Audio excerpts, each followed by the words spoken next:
সুপ্রিয় দর্শক আসসালামু আলাইকুম, welcome back to my channel Cooking Studio by Orin.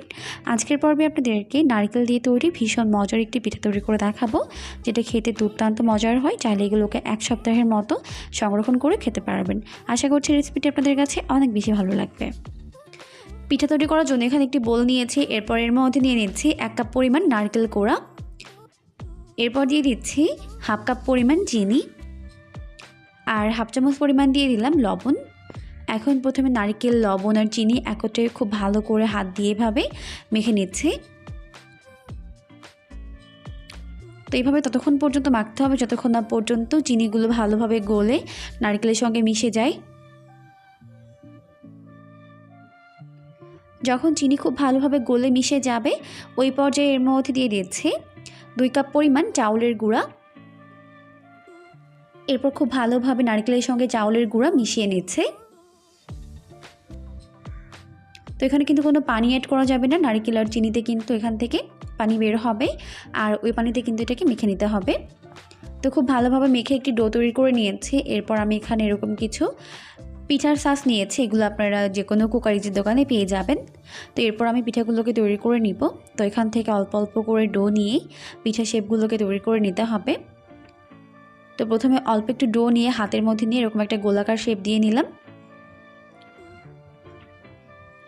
এরপর এভাবে এটাকে চাপ দিয়ে একটা ডিজাইন করে নিচ্ছে। তো চাইলে কিন্তু দুটো সাইডে এভাবে ডিজাইন করতে পারেন, আবার চাইলে একটা সাইডেও করে নিতে পারবেন।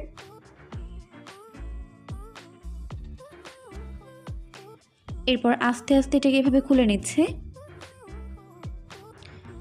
ব্যাস তৈরি হয়ে গেল আমাদের একটি পিঠা শেপ। তো সেমভাবে আমি সবগুলোকে তৈরি করে নিব। আপনাদের বোঝার সুবিধার্থে আরও একটি তৈরি করে দেখাচ্ছি। আবারও কিছুটা ডো নিয়ে হাতের মধ্যে নিয়ে গোলাকার শেপ দিয়ে নিলাম। এরপর এটাকে এভাবে ডিজাইন করে নিচ্ছে। তো খুব ভালোভাবে চাপ দিয়ে এটাকে করে নিতে হবে। তো ব্যাস তৈরি হয়ে গেল আরও একটি পিঠার শেপ।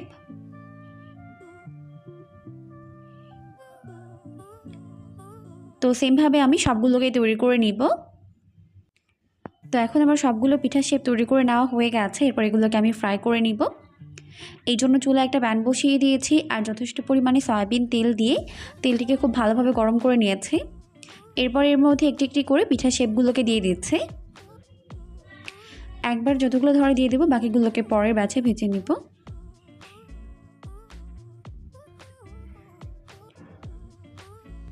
তো যখন পিঠাগুলোর এক পাশ ভাজা হয়ে যাবে তখন আমি এটাকে উল্টে দিচ্ছি অপর পাশটিকে ভেজে নেওয়ার জন্য। তো এইভাবে উল্টে পাল্টে পিঠাগুলোকে এরকম গোল্ডেন ব্রাউন করে ভেজে নিতে হবে। তো এখন আমার পিঠাগুলোকে ভেজে নেওয়া হয়ে গেছে, দেখতেই পাচ্ছেন। এখন আমি এগুলোকে তেল ছড়িয়ে তেল থেকে উঠিয়ে নিচ্ছি।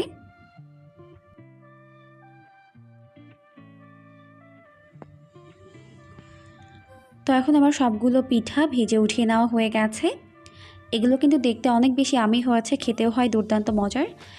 চাইলে কিন্তু এক সপ্তাহের মতো সংরক্ষণ করে এগুলোকে খেতে পারবেন। আশা করছি রেসিপিটা আপনাদের কাছে ভালো লেগেছে। ভালো লাগলে লাইক, কমেন্টস এবং শেয়ার করবেন। আজকের মতো এখানেই বিদায় নিচ্ছি। আল্লাহ হাফেজ।